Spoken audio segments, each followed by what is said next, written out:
Dragon Quest VII Reimagined es el nuevo remake flagrante de Square Enix, y con todo lo que añade y pule, podemos decir que es uno de los más destacados, gracias a su temática única, el sistema de vocaciones y a su nuevo arte reluciente y al dinamismo que agregó tanto al combate como a su historia. Pasó de ser una oveja negra de la saga a uno de los mejores juegos. Te contamos todo a continuación, en lo bueno, lo malo y lo meh de Dragon Quest VII Reimagined. Como es costumbre, comenzamos con lo bueno.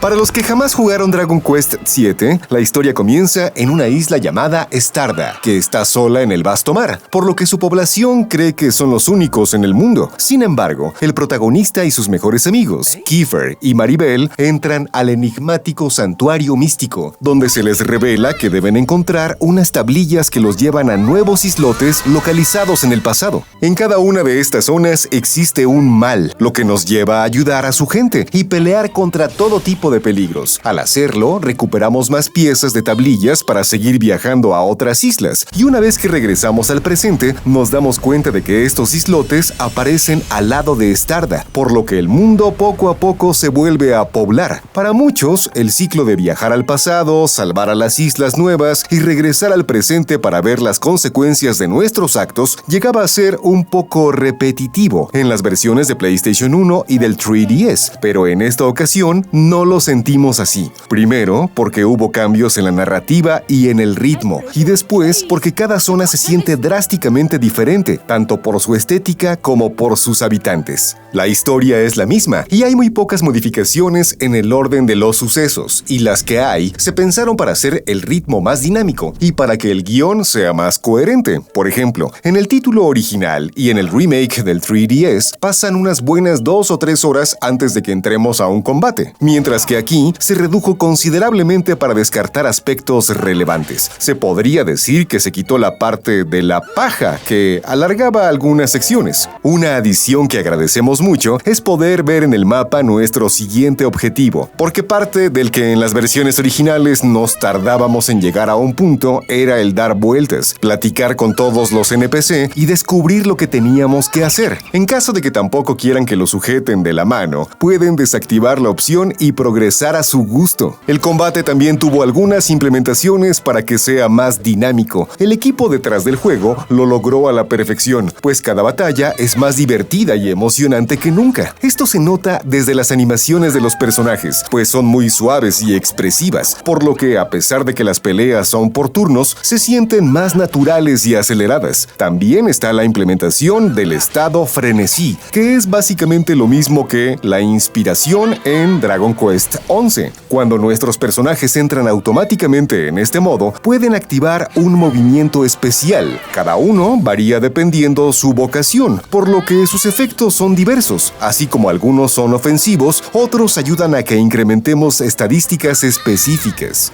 Una de las mejores implementaciones de Dragon Quest VII Reimagined es que cuando nuestro nivel es muy superior al de un enemigo, podemos golpearlo desde el overworld y derrotarlo sin necesidad de entrar en combate. Aún así, recibimos dinero, experiencia y puntos de vocación. Así que hay zonas en donde podemos grindear de forma mucho más rápida y eficaz, sobre todo en las más avanzadas. Gracias a todo esto, sentimos que subir de nivel a nuestros personajes fue más veloz y hasta terapéutico, porque no tuvimos que ver infinidad de veces la transición a un combate, ni escuchar todo el tiempo el cambio de música entre el del mapa y las peleas. Además, como son bastante generosos con la experiencia que recibimos, en cuestión de solo unos minutos o a lo mucho una hora, escalamos varios niveles y completamos muchas vocaciones. Ya que hablamos de ellas, uno de los factores que más distingue a Dragon Quest VII son las vocaciones. Es algo que se introdujo en el tercer título, pero aquí se amplió bastante, pues hay mucho mayor cantidad y variedad de clases. Una vez que llevamos al nivel máximo a cada una, lo ideal es cambiarla para perfeccionar otra. Lo malo es que se reinician nuestras estadísticas, por lo que nos hacemos más débiles, pero al ganar más experiencia con esta nueva vocación, nos hacemos más poderosos que antes. Así funcionó desde el juego original y en el 3DS, pero esta vez hay una integración que la hace aún mejor: el dobleteo.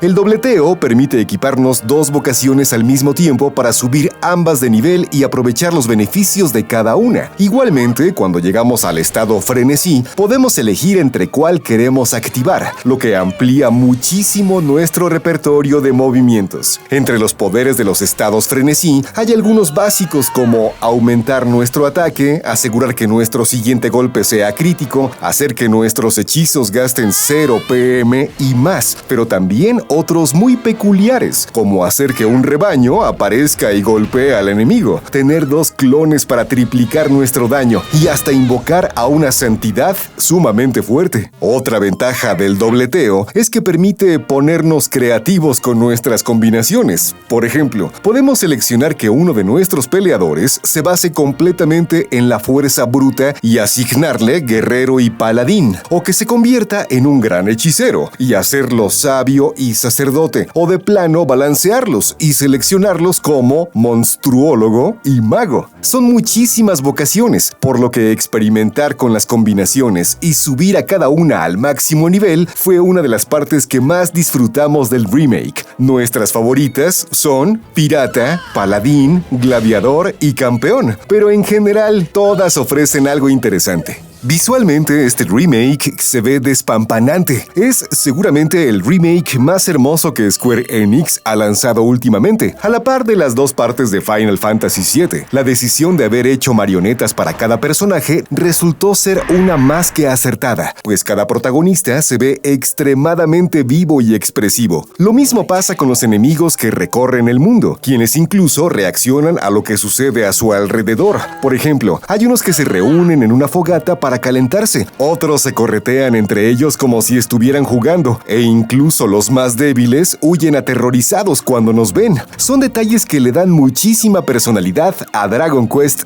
VII Reimagined. Ya que hablamos del mundo, este se ve mejor que nunca. Recorrer el mapa y apreciar cada montaña, colina, pirámide y hasta el océano es un deleite. Además, aventurarnos en estos paisajes tan fascinantes mientras de fondo suenan las composiciones del legendario Koichi Sugiyama hacen que todo sea 100 veces más épico. Para algunas personas, la nueva dirección artística se separa un poco del arte del gran Akira Toriyama, y de hecho creen que los protagonistas parecen más como de Pixar, pero discrepamos, principalmente al observar a los NPC y los enemigos, pues estos se parecen mucho a algo que veríamos en Dragon Ball y se asemejan mucho a sus versiones originales. Los menús e interfaces son otro de los aspectos más destacables de este remake, pues cada uno es mucho más entendible, está mejor organizado y en general se ve estéticamente superior. En esta clase de JRPG se consiguen muchísimos objetos, equipo y armas, lo que a veces abruma a muchas personas, pero ahora tenemos la opción de autoasignar nuestro armamento para que siempre usemos lo más poderoso o conveniente. Las últimas 2 implementaciones que queremos mencionar son la localización y el doblaje. Respecto a la primera, la opción latinoamericana es una chulada, pues utiliza regionalismos que nos sacaron muchísimas risas y que hicieron que conversáramos con todos los NPC. Se utilizan palabras y expresiones como huerco, guamazos, vámonos que aquí espantan, no son enchiladas y más, que nos sacaron varias risas y nos pareció un detalle muy hilarante. Incluso en las locaciones hay traducciones muy ingeniosas y divertidas como Marzatlán, Acapulco y San Petersnublo, para un pueblo rodeado de niebla. En cuanto a la actuación de voz, el cast siempre fue uno muy querido por los fans, debido a la gran química que tienen, y en este remake sentimos que esto incrementa gracias al doblaje. Maribel ahora tiene mucha más presencia, Kiefer se muestra más aventurero y humano, Rulfo incrementa su nivel de ternura, Aisha se aprecia más como la voz de la razón del grupo, y Sir Mervyn como una figura paternal. Tristemente, nada es perfecto. Así que vamos con lo malo. A pesar de que el ciclo de descubrir islas y viajar entre ellas y en el tiempo nos pareció menos pesado esta vez, debemos admitir algo: no todas las historias son interesantes. Así como hay ocasiones en donde nos metemos de lleno a lo que pasa en un lugar, también nos sucedió que sentimos algo de indiferencia respecto a los problemas de algunas zonas. En parte, es un problema que viene desde el original, pero el detalle está en que se añadieron algunos arcos nuevos, y aunque algunos cuajan correctamente, otros no. También hay cambios notables en los acertijos, aunque estos no nos encantaron. En las versiones originales tardamos mucho en entrar a un combate al inicio, pero es porque mientras tanto estamos haciendo este tipo de actividades. En esta ocasión se quitaron la mayoría, y muchos de los que se conservaron son más sencillos y hasta flojos. Más adelante hay algunos nuevos que son más profundos y bien elaborados, pero son muy escasos. Terminamos con lo meh. En la versión de Nintendo 3DS, cada vocación tiene un traje diferente que hace ver a los protagonistas muy tiernos y carismáticos. En esta ocasión se omitió el detalle, lo que nos pareció una lástima, pues creemos que se verían más relucientes y preciosos que nunca gracias al nuevo estilo visual del título. Además, si jugaron el demo, les otorgan un traje especial para Maribel, lo que nos hizo pensar al principio que a todos se les podría cambiar el vestuario, pero esto no es así, lo que nos decepcionó mucho. En conclusión, Dragon Quest VII Reimagined es un remake hecho con una cantidad enorme de amor y cariño por parte de Square Enix y de todas las personas que trabajaron en él. Visualmente es majestuoso y lleno de encanto. El trabajo en las actuaciones de voz está muy bien realizado. El ritmo se pulió lo necesario para que sea más fluido sin sacrificar puntos narrativos importantes. Y el combate es más divertido que nunca. Antes, muchos veían como un problema que durara tanto tiempo, pero gracias a lo dinámico que es ahora y a la magia que desarrolla en todo momento, las 60 horas que nos tardamos solo en pasar la historia se nos hicieron fugaces. Teníamos mucho tiempo sin divertirnos tanto al grindear en un JRPG, y creemos que con este remake, Dragon Quest VII dejará de ser visto como un título incompleto o divisivo. Al contrario, es uno de los mejores RPG de los últimos años.